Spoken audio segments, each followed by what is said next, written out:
¿Qué tal? ¿Cómo está? Muy buenos días, un placer saludarles. Soy Fernando del Rincón, bienvenido a Fuentes Confiables. Como siempre les recuerdo, este programa está siendo grabado para que pues cualquier falta de actualización o que parezca tal sobre la información que estemos manejando, no es así.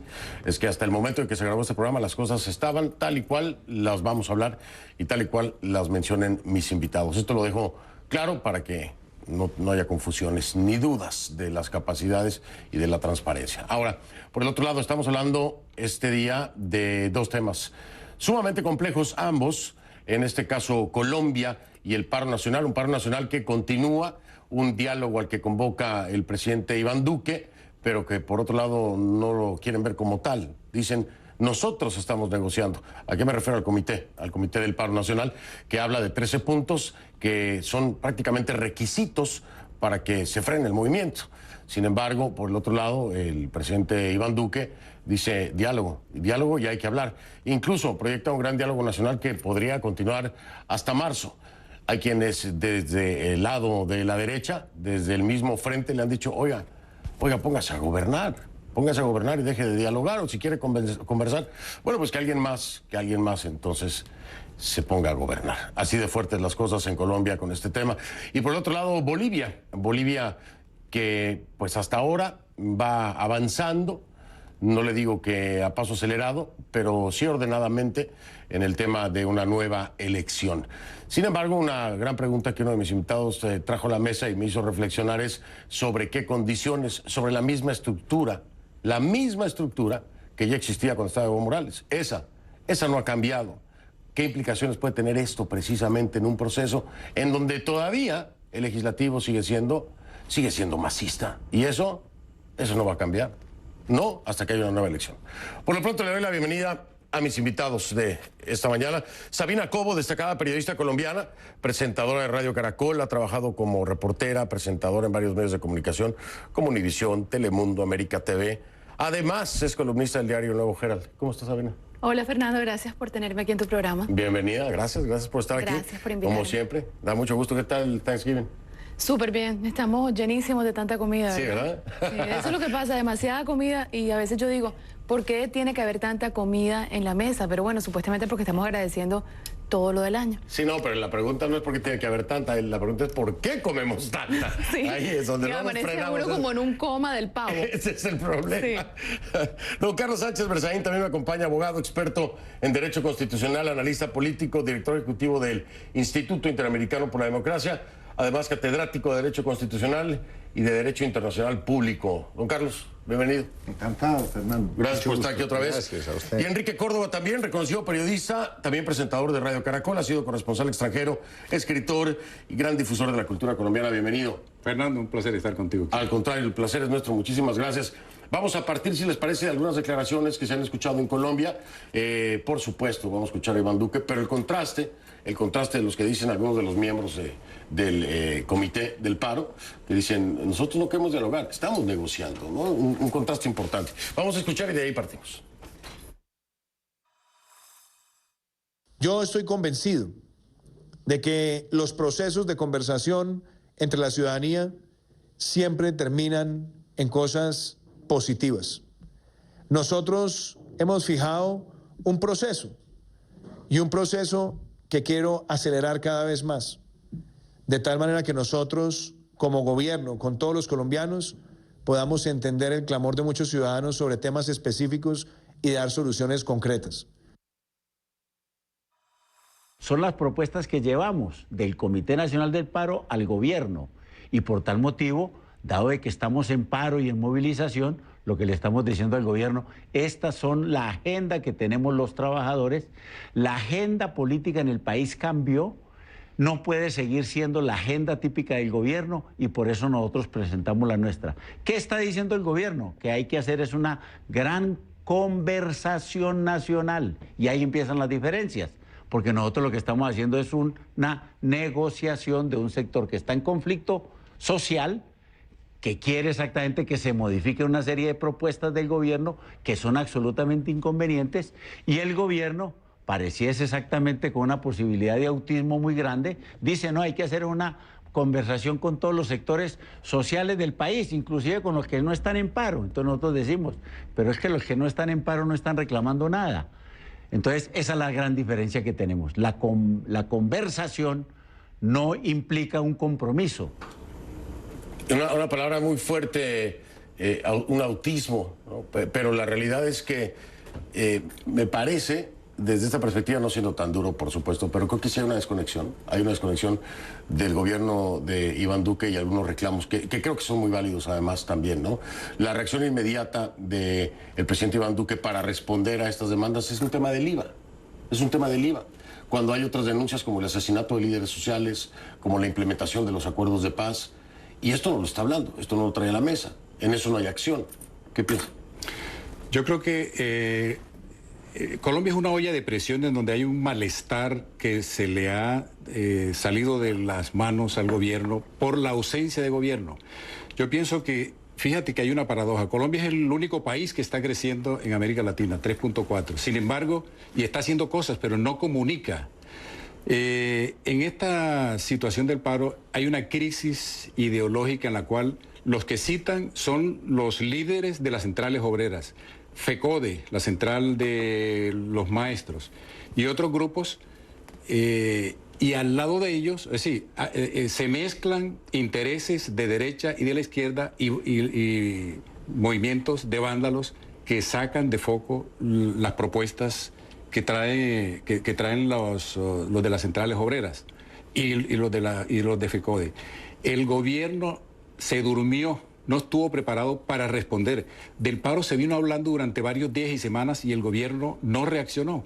De manera que cuando se presentan las manifestaciones, hacía mucho tiempo en Colombia, más de 40, 50 años, no había una respuesta a un movimiento de paro como el que se produjo en esta oportunidad hace 8 días. ¿Sí? Y esto no va a continuar y yo no le veo salida porque el gobierno no tiene correa. Nosotros les decimos no tiene correa cuando no tiene mando. Entonces, agarra al presidente con un partido, sin partido de gobierno, o su partido está fraccionado. ¿Te diste cuenta que el mismo exministro Fernando sí, yo lo mencionaba al está diciéndole gobierne? Gobierne. Entonces, y él y sale... si no, que sea Marta Lucía, se la avienta así de fuerte, ¿no? Mira, la vicepresidenta. Mira, la última vez que se presentó una crisis de estas características fue durante el gobierno de Belisario Betancur y él nombró una comisión de notables. Ayúdeme a resolver esto. Entonces, Duque lo presenta como un gobernante inexperto para resolver una crisis de esta magnitud. Lo hablábamos con Sabina, platicaba yo. También puede ser la edad también de Duque, la experiencia que tiene. Me refiero a su edad política, no a la edad física, o sea, pero la edad política de Duque tiene muy poca experiencia en la política, Iván. No ha sido alcalde, no ha sido gobernador, no ha sido ministro. Y además brincó de un tema económico, ¿no?, a lo que es el gobierno. Y ahí estamos viendo la respuesta, ¿no? Inmediatamente el IVA, 3 días sin IVA. Sí, pero con todo eso, él, si tuviese más templanza para gobernar, es decir, si él desde el primer momento se hubiese mostrado más fuerte como gobernante, esto no le pasa. Porque sí, está bien, no tiene experiencia política, pero de repente lo que le está faltando es liderazgo. Hemos visto otros líderes que no la tenían la experiencia política y aguantan con templanza, como es el caso de Donald Trump en Estados Unidos, aquí mismo, en muchos momentos bien difíciles, pero con la característica que tenga, positiva o negativa, le aguanta. El presidente Duque se vio débil desde el primer momento, quiso entrar con este llamado paquetazo, que son estas medidas económicas que no le han gustado a la gran parte de la sociedad, y no ha sabido mantenerse en su partido. Y ese fraccionamiento y todos esos problemas que hubo con el expresidente Álvaro Uribe lo han perjudicado muchísimo, porque no ha tenido una constancia ni una armonía, y sí fue a la presidencia con esa plataforma. Sí, eso todo. Entonces eso ha complicado al mismo partido. Fue el gallo de Uribe. Y te es digo que la algo. manifestación no es contra Duque, es contra Uribe. Y lo contra que el ocurre gobierno. lo que ocurre es que Duque es el gobernante. Pero, como digo, él no pensó que esto iba a tener esta dimensión. Y se la están cobrando. Pero fíjate, Enrique, se vienen después de las regionales. O sea, hubo las elecciones regionales, sí, claro, en las que el Centro Democrático tuvo la mayor derrota desde que existe como Centro Democrático, porque muchísimas municipalidades y Bogotá como tal lo gana la izquierda. Sí, le va mal al Centro Democrático. Y esto ha sido como un dominó. Es Y eso decir, puede ser viene la y señal después... de avance. Si la izquierda gana terreno... La izquierda también perdió. Petro bajó. Petro baja. Claro. La derecha bajó pero también. el partido de gobierno baja en fuerza, ¿no? Y ahí es donde lo ven débil. Indudablemente. Pero además de eso, se la están cobrando, digo, en el sentido de que ha dejado al margen a los demás movimientos políticos. Entonces, él está solo. Y su partido dividido, de manera que todo eso contribuye a esta ausencia de gobierno que vemos. Don Carlos. Yo creo que hay dos problemas, uno de política interna y otro de injerencia externa en el tema de Colombia. De política interna lo describen muy bien aquí. Un gobierno sin iniciativa. Un gobierno sin iniciativa es cada día menos gobierno. Duque venía mostrando desde hace varios meses que no cumplía su propio plan de gobierno, que tenía disconforme a la gente que había votado por él y que no lograba atender a la que no había votado por él, que es el peor de los mundos. Y eso genera, con la falta de iniciativa de gobierno, por inexperiencia o por lo que sea, un vacío. Y en la política, como en la naturaleza, no hay vacío, alguien lo llena. Claro. Cuando el gobierno no gobierna, no toma iniciativa, entonces toma la iniciativa un sector que propone lo que estamos viendo y que lleva, en vez de la acción de gobierno normal, la solución de los problemas a la acción del paro o de la huelga. Pero eso en un marco, además, de que Colombia es el objetivo principal del castrochavismo. No hay que la joya de la corona. No hay que perder de vista el escenario regional. Y es el más expuesto. Cuba, Venezuela, atacando a la región confesamente, porque no es secreto. Han hablado de Brisita, han hablado sí, del lo plan, han hecho abiertamente. el plan del Foro de Sao Paulo. O sea, bueno, ahí no hay nada que descubrir. Han intentado un golpe de Estado en el Ecuador, bien controlado por el presidente Lenín Moreno. Han intentado una desestabilización en Chile, pésimamente controlada por el presidente Piñera, con los efectos que estamos viendo, y ahora están en Colombia. Y el presidente Duque tiene una reacción extraña, muy parecida a la de Piñera, de tratar un ataque externo como si fuera un tema de política interna.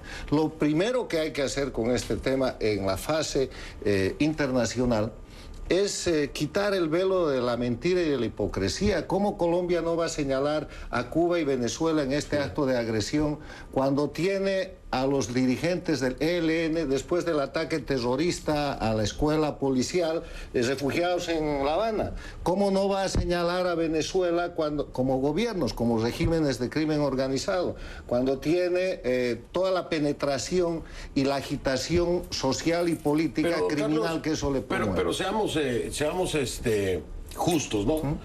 Es cierto que hay una influencia, porque así ha sido denunciado desde esta misma semana, me lo dijo Luis Almagro, el secretario general de la OEA, él lo dice con todas sus letras, ¿no? Venezuela, Nicaragua y Cuba están metidos en todas estas desestabilizaciones. Pero en Colombia hay temas sociales que no se han atendido. Estoy de acuerdo, pero... Y entonces, pero a lo que voy es que el escenario estaba listo, porque falta de gobernabilidad de Duque, falta de gobernabilidad que abrió la puerta a que se dé un paro justificado, en donde pueden participar fuerzas externas.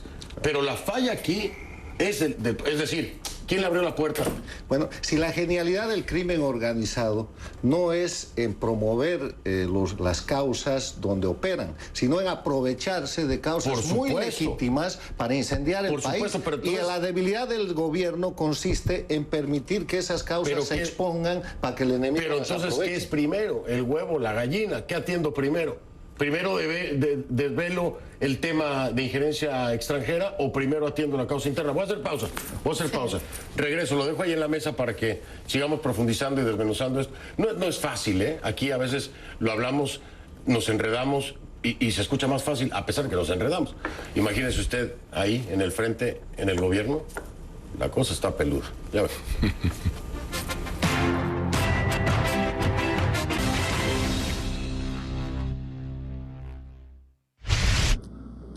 Estamos viviendo momentos de mucha exigencia en la sociedad, pero que quede claro, aquí no van a pretender los pirómanos ganar con la violencia lo que no ganaron en las urnas. Sí, ha habido errores, no hemos sido capaces de comunicar bien cosas que hemos hecho y hay gente que desinforma, eso es parte de una estrategia, desinformar, decir mentiras Hoy en las fake news, que usted sabe muy bien, a veces hay gente que cuando está en esa actividad y que tienen una mala intención, tienen inclusive recursos que no tiene el gobierno para meter en unas bodegas 400 muchachos llenando las redes de correos con información mentirosa. El gobierno no procede así, nosotros procedemos derechamente, legítimamente, honestamente. Sí. Hay gente que dice que han sido ingenuos porque han sido muy buenos. No, hemos sido decentes como corresponde hacerse la tarea de gobierno. Pero ahí estaba con don Carlos, digo, ahí está exponiendo Marta Lucía en la entrevista que me da, ella habla precisamente de injerencia de factores externos. Bueno, ella sí lo desmonta. Pero el arte de gobernar no es el arte de escribir el fenómeno, es el arte de actuar. Ah, no, completamente. Y lo que debe hacer un gobierno, por ejemplo, ¿qué debe hacer Duque? A veces yo veo el discurso y se parece mucho al de Piñera. Un rato más y piden disculpas y después ya entregan todo a cambio de nada y empieza un proceso de regresión gravísimo.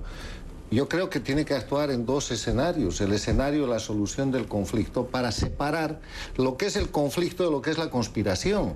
Tiene que tratar a los trabajadores en el marco de su conflicto y tiene que mostrar la conspiración externa como es, al mismo tiempo. Eso mismo se lo pregunté a la vicepresidenta Marta Lucía. Le dije, ¿cómo separa, no? ¿Cómo separa a los violentos y a los extranjeros de la auténtica protesta? Porque no puedes desestimar la auténtica protesta, porque la hay, ¿no? Y bueno, me lo manejó en un escenario de inteligencia, de trabajo de seguimiento policiaco y etcétera, pero lo que pasa es que el gobierno del presidente Duque no estuvo preparado, porque cuando él sabía que él iba a heredar lo peor del conflicto, porque es que lo peor del conflicto no era la firma del proceso de paz que hizo Juan Manuel Santos.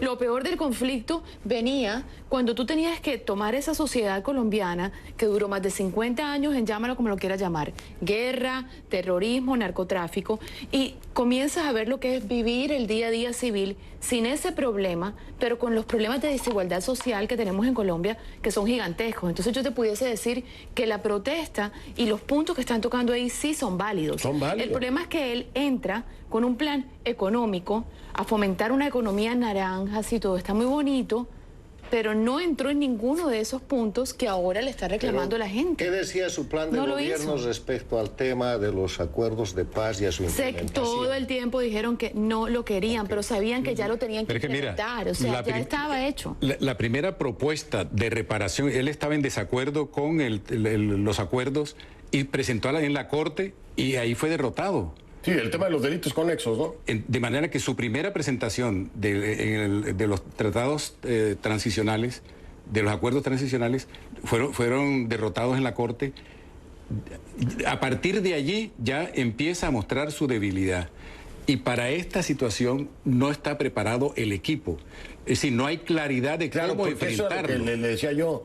A ver, si Iván Duque no tiene la capacidad de arreglar el tema, la situación, enfrentar el tema del paro, pues tiene un equipo de trabajo que no lo tiene. Pero si no tiene un equipo que comunica. Recién posesionado, a los pocos meses, yo estuve en Colombia y escuchaba la conversación de un amigo muy cercano al entorno de Uribe. Y le escuchaba decir, Duque está viviendo el síndrome de Versalles. El hombre llegó y está perdido. Y tú te das cuenta que es difícil entrar a su círculo. Y con la gente que está gobernando lo mantienen desconectado de la realidad. Entonces, ¿están de acuerdo con el planteamiento inicial? Hay una desconexión de Iván Duque con lo que está pasando en el paro. Es que además, él ha querido apartarse de Uribe y no sigue las pautas de Uribe. Y la gente cree que él sigue pautas de Uribe, de manera que hay una confusión allí y lo que hay es un desgobierno.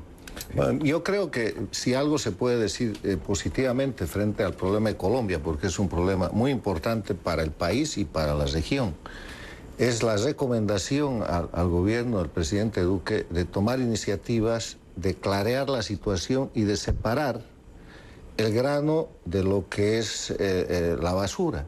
Él tiene que solucionar el problema sociopolítico que tiene, afrontándolo, y tiene que clarear la agresión internacional al mismo tiempo. Si tiene capacidad de eso, podrá triunfar, podrá superar este momento. Si no tiene capacidad de eso, hay dos posibilidades: o la crisis se le agrava de golpe o va a vivir en crisis hasta terminar malamente su periodo.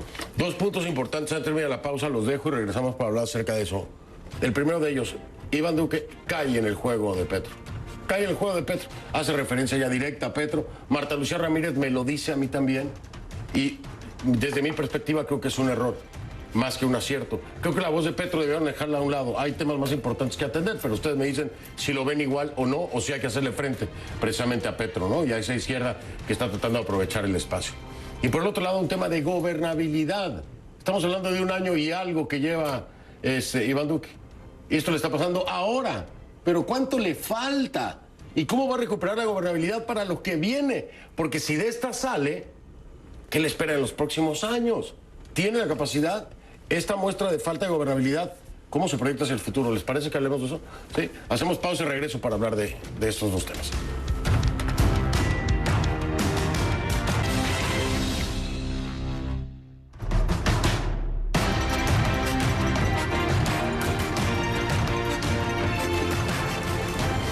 Estamos de vuelta. ¿Saben qué me pasa siempre cuando dejo dos escenarios? Y luego detrás, en la pausa hablamos de otras cosas y me olvido de cuáles eran los escenarios con los que estábamos haciendo el corte, pero voy a tratar de recordar. A ver, gobernabilidad. Vamos a hablar de la gobernabilidad de Iván Duque hacia el futuro, ¿les parece? Con esto del paro. ¿Se la está jugando? ¿Están de acuerdo conmigo? Es decir, si logra solucionar esta situación del paro, puede que recupere la gobernabilidad hacia el futuro, con lo que le falta. Sí, yo creo que sí. Yo pienso que si no, de todas formas se le está mostrando... A ver, vamos a echar un poco para atrás. El problema se venía. Yo no creo que Colombia es un país que, viendo el panorama de protestas sociales en Latinoamérica, iba a dejar de hacer las protestas sociales. Creo que ese precedente estaba ahí, eso iba a pasar. Ahora, él tiene la oportunidad de manejar esta situación con fortaleza. Si no lo hace, yo creo que todo su mandato va a ser así. Porque ya nos hemos dado cuenta, o peor, se puede empeorar. Porque era lo que yo te mencionaba antes de la pausa, Fernando. Colombia es un país que está en un proceso transicional sumamente delicado, que tiene toda esta inmigración de venezolanos en el país, cuando además tenemos a todos los exguerrilleros volviendo a la vida civil, a una FARC que se quiere volver a formar, un ELN que no hemos podido volver a sentar a la mesa. Es decir, el país sí, económicamente puede que estuviese o está en su momento de crecimiento, pero socialmente no es la realidad. No, porque claro, al desactivar la guerrilla, la inversión incrementó. O sea, es una realidad, hay un incremento de la inversión. La inversión internacional incrementó, pero esta semana misma hablaba yo con unos inversionistas aquí en Miami y me decían, ¿voy o no voy? ¿Paro el negocio o no paro el negocio? Claro, porque es que es la otra. Se está ahorita perdiendo... Ahorita hay crecimiento. Pero si esto sigue, ese crecimiento va a bajar otra vez. Lo que yo no termino de entender es por qué el presidente se dejó madrugar, si tenía el espejo de lo que ocurrió en Chile. Entonces, eso ocurrió, pero con tiempo. Previamente, ¿por qué no se preparó para no dejar que le llegara el paro?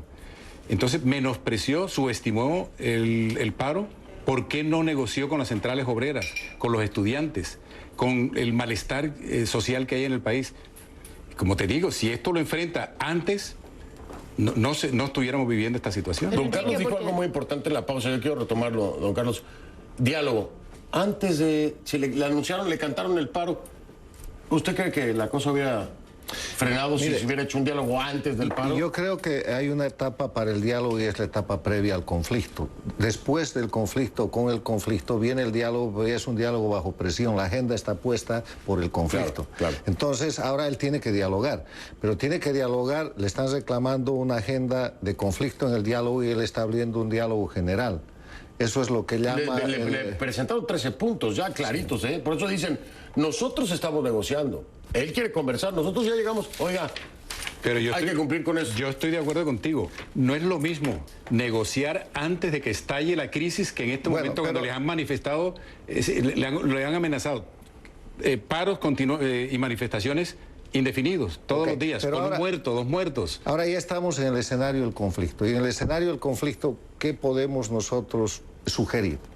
Primero, yo creo que hay que identificar que este es un problema presentado por legítimas situaciones internas, aprovechadas por una conspiración transnacional que está recorriendo de la mano de Cuba y Venezuela toda la región. El otoño latinoamericano. Bueno, pero hay las dos cosas. Y no se puede tratar una separada de la otra. Y En ese escenario, Colombia es la joya de la corona, porque está cerca de Venezuela, el límite tan grande, porque ahí están operando las FARC, porque ahí está el ELN, porque los jefes del ELN están en La Habana, o sea, tiene condiciones explosivas para el elemento externo. Es el botín principal. Y en el otro lado, en la política interna, hay una situación de crecimiento, pero de crisis social, que tiene que ser manejada políticamente con un concepto: iniciativas, no reacciones. El diálogo del presidente Duque es malo porque es reactivo. Si fuera una iniciativa sería diferente. Claro, Tome iniciativas. Y yo creo que ahora, para ser reactivo, porque la iniciativa está de parte de la parte contraria, de la gente que está haciendo el conflicto, para recuperar la iniciativa debería ir a sentarse sobre esos 13 temas con agenda abierta de cara al país, y a eso incorporar el diálogo que quiera, pero no puede seguir tensionando en una situación en la cual el gobierno está siendo visto como un gobierno inoperante, como un gobierno que no tiene equipo, etcétera, etcétera. Tiene que recuperar la iniciativa y tiene que gobernar. Y lo que decía aquí Sabina, de repente esta sea la oportunidad para que empiece el gobierno de Duque, ojalá. Puede ser, si no es la oportunidad para que empiece ahora, el gobierno... No, es que si no reacciona positivamente, es decir, los meses y el resto del gobierno va a ser desastroso. No va a poder Tiene gobernar. que entrar con mano dura, le guste o no, porque Colombia es un país que a nivel social, y lo he dicho ya 3 veces en esta mesa, es sumamente difícil. Y la realidad es que yo creo que estas manifestaciones venían sí o sí. La sociedad está descontenta.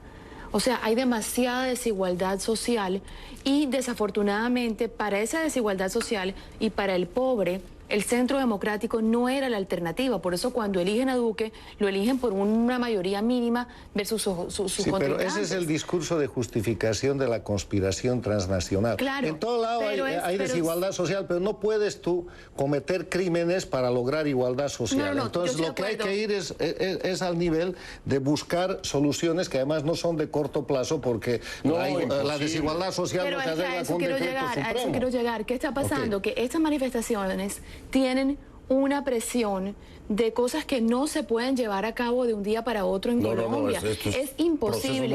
Entonces, ¿qué pasa? Que ahí es cuando se aprovecha la comunidad internacional, y es cuando viene el grave peligro de las próximas elecciones en Colombia. Ahí voy. Déjame hacer pausa, regreso. El otro tema ya no lo tocamos. Voy a hacer un segmento más de Colombia porque quiero entrar a eso. Ahí está Petro. Petro está muy pendiente y muy activo. Petro y más. Y más, claro.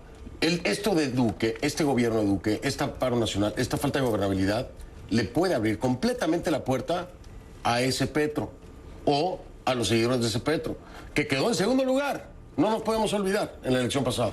Hacemos una pausa, Beto. Entonces,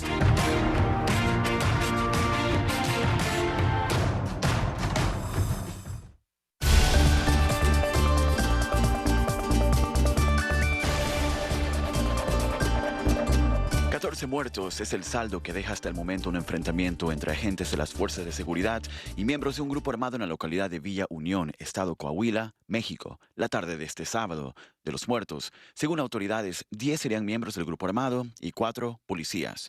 El ataque ocurrió a minutos que terminó el segundo informe de gobierno del gobernador Miguel Riquelme en la capital, Saltillo. Ahí estaba la secretaria de Gobernación, Olga Sánchez Cordero. Villa Unión se ubica aproximadamente a 40 millas de Piedras Negras, ciudad fronteriza con Texas, Estados Unidos. Y este domingo Andrés Manuel López Obrador cumple su primer año como presidente de México con una popularidad que, según diversas encuestas, ronda el 70% de aprobación, pese a que han ocurrido eventos significativos, algunos de los cuales el propio mandatario reconoce como los más difíciles que le ha tocado enfrentar. López Obrador celebrará el primer año al frente del gobierno de México con un acto público en el Zócalo, en Ciudad de México. Y el Parlamento iraquí aceptó este domingo la renuncia del primer ministro Adel Abdelmahdi después de 2 meses de protestas en las calles contra la corrupción y la falta de servicios públicos y oportunidades económicas que él mismo prometió a los iraquíes cuando llegó al poder en octubre de 2018. Les informó Abel Alvarado. Siga con nosotros. Somos CNN en español.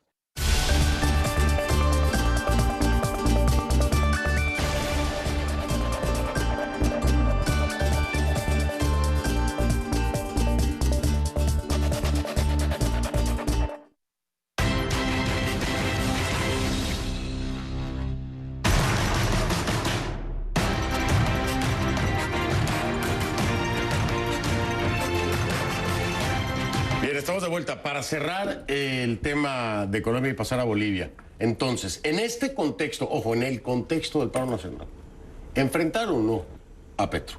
¿Qué piensas tú? Colombia ha rechazado las extremas, izquierda y derecha. El presidente no puede prestarse para hacerle el juego a Duque. Que resuelve este problema y siga. Perdón, el presidente Duque no debe prestarse para el juego político que quiere tener Petro en este escenario. Que trate de resolver y salir adelante. Y que se olvide de lo que está diciendo. Sí, porque obviamente yo estaba pensando si en la pausa, si sí o si no, porque también a veces hay que callarle la boca y mostrar la mano dura, pero creo que en este caso le subiría la popularidad a Petro y eso puede ser sumamente deprimente. Le está dando visibilidad. Bueno, claro. Ya lo ha hecho, ya habla. Bueno, el tema es de nuevo las reglas, Estado de Derecho. Yo he visto unos tuits de Duque que si son verdad debería ser procesado porque eso constituye crimen.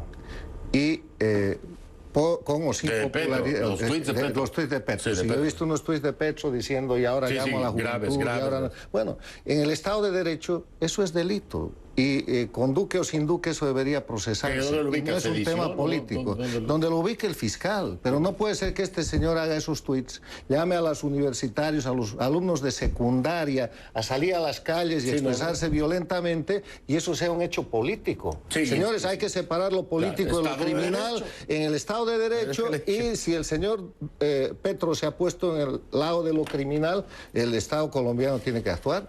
Pues ahí está. Vamos a estar hablando de Colombia mucho tiempo, creo yo, desgraciadamente, así que los invitaré de nueva cuenta para eso. Pero ahora tengo que pasar a Bolivia. Y de entrada, para Bolivia, pues escuchemos lo que se ha dicho por allá, ¿no? Vamos, venga, échamelo. No hay una fecha límite y la embajadora, la verdad es que tuvo una respuesta casi inmediata indicando de que la condición de asilo que le había otorgado el gobierno mexicano era anterior al proceso que se les ha iniciado a estas personas. Yo les respondí que ahí era necesario hacer un análisis jurídico, pero además le dije que correspondía que ellos analicen que estas personas han sido procesadas por delitos comunes, por la comisión de delitos comunes, personas sobre las que pesaban muchas pruebas en la comisión de esos delitos, y que bueno, para preservar las buenas relaciones con México, para más bien restaurar estas relaciones que han sido dañadas por la actitud permisiva del gobierno de López Obrador, era conveniente que ellos accedan a la petición que les hacía Bolivia, porque de otra manera quedaría esto como encubriendo o como una suerte de complicidad con con los delitos cometidos por estas personas. Invito a ese esfuerzo que hace México en tener a mis ministras, ministros en la embajada en Bolivia, La Paz. Y bueno, un saludo, estamos muy agradecidos. Lamento mucho que algunos ya están con mandamiento de apremio, todos por sedición, por terrorismo. Repito, en forma de interpretación, término, proceso por terrorismo, por sedición, es una acción netamente política. Me están a mí procesando por corrupto, y me alegra eso. No soy corrupto, no soy ningún delincuente. Y dos cosas. Evo Morales dice esta semana, yo no soy culpable de nada. Y López Obrador, que cumple un año de gobierno, dentro de las 5 cosas más difíciles que le ha tocado enfrentar, irónicamente, una de las 5 cosas es el asilo a Evo Morales. Digo yo, entonces, ¿para qué lo hizo si era tan difícil? En fin. A ver, don Carlos, relaciones, no sé, pero como que ya no hay buena fe, ¿no? ¿O qué? En las relaciones México-Bolivia.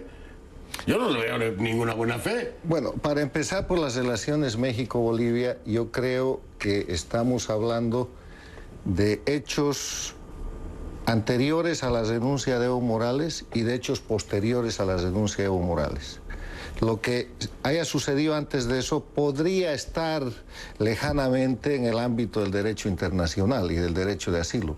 Pero todo lo que sucede después de eso, y ahí hay una grabación de Evo Morales instruyendo el cerco de las ciudades, matar de hambre a los bolivianos, movilizar a los cocaleros, ¿no? y certificada por las autoridades.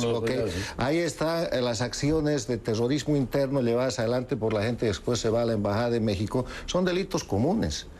Evo Morales, cuando hace esa comunicación de México a Bolivia, es un ciudadano común y comete crímenes gravísimos de terrorismo, de incitación al alzamiento armado, de incitar matanzas, lo mismo que la gente que después termina en la embajada o que opera desde la Embajada de México con cobertura para seguir desestabilizando el país.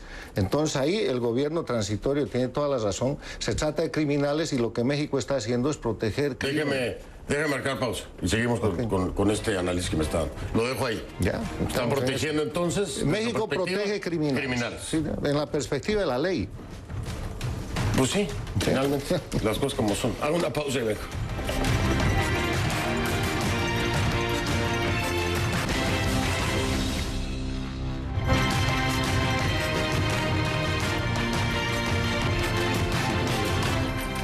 Esa fue mi Estamos de vuelta entonces.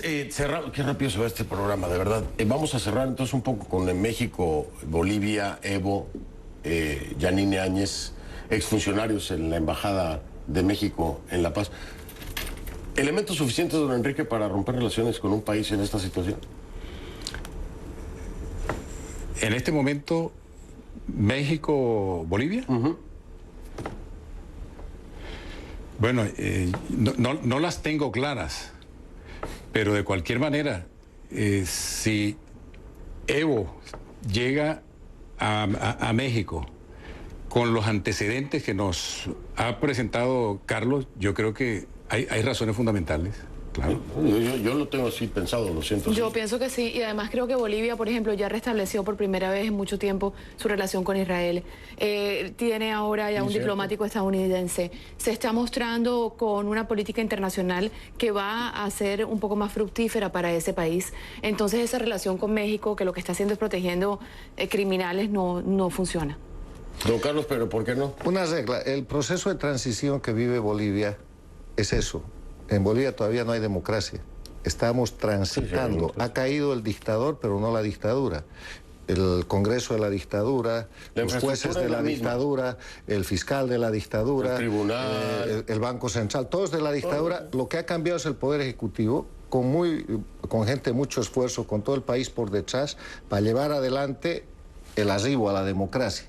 Y en esa dinámica hay una campaña internacional donde México es una de las puntas de lanza para mostrar que lo que pasa en Bolivia no es la lucha por la libertad y la democracia, sino, ya se han olvidado, el golpe de Estado, o si no, simplemente un expresidente que está refugiado en México. Y de lo que se trata es que México está protegiendo un dictador criminal, narcotraficante, que después de haber renunciado ha cometido una cadena de delitos encubiertos por México, y el presidente López Obrador ha echado por la borda la política exterior mexicana, se acabó la doctrina Estrada, se acabó toda la tradición de política exterior mexicana, y ahora crea una nueva doctrina, que la vamos a llamar la doctrina López Obrador, que es la protección del crimen organizado bajo bandera mexicana. Y eso es gravísimo, de eso tenemos que empezar a hablar, porque si los estados democráticos como México se vuelven estados bandidos, estados de protección de la delincuencia en contra de un gobierno como el gobierno transitorio de Bolivia, el sistema internacional tiene que tomar cartas en el asunto. Eso que está haciendo López Obrador es una amenaza a la paz y a la seguridad internacionales. Viola igual las reglas de la OEA que las de las Naciones Unidas y no puede quedar impune. Y tenemos que empezar a señalarlo. Y en esa dinámica yo creo que es muy importante recordar dos cosas. Primero, México no ha reconocido a la presidenta Yanine Áñez. No la reconoce. Entonces, ¿de qué está hablando? De relaciones bilaterales. Lo que tiene que hacer México está haciendo un reconocimiento de hecho, porque la doctrina Estrada dice que no reconoce ni deja de reconocer. Al tener refugiados políticos en su embajada, está aceptando la legalidad del gobierno. Se supone, porque hay un acercamiento incluso de la embajadora con la canciller del gobierno transitorio para hablar precisamente de estos 5 exfuncionarios que están... Y la otra cosa es que México le está lavando los trapos sucios a Cuba y a Venezuela, está haciendo el trabajo mugroso que no quiere hacer La Habana. Me voy a... No me enojo, lo dejo nomás presente. O sea, mire el papel de México, qué pena lo de México, lavándole la ropa sucia a Cuba. A mí no me haga hablar ahorita porque me corren, ¿eh? Bueno. Voy a hacer una pausa y regreso. Venezuela.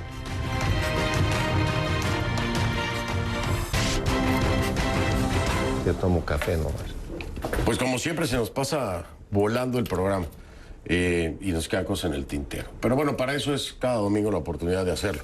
Y le quiero agradecer a mis invitados, por supuesto, que sin ellos esto no es posible. Mi estimada Sabina Cobo, que nos acompañó. Muchísimas gracias, Sabina. Gracias a ti por invitarme. ¿La pasaste bien? Súper bien. ¿Sí? Preocupada por Colombia, muy preocupada. Le comentaba a Enrique que es que no me lo esperaba. Aquí siempre estamos preocupados en esta mesa. Sí. Don Enrique Córdoba, mil gracias. A ti siempre, hombre. ¿La pasó bien? Fenomenal. Qué bueno. América Latina da para mucho. Uf. Y seguirá dando. Nos podemos aventar el fin de semana completo. Don Carlos Sánchez Bresaín. Gran conductor, como siempre. Gracias. Ya va a ser conductor también. Conductor, director. Nos estamos viendo. Gracias. Muy amable.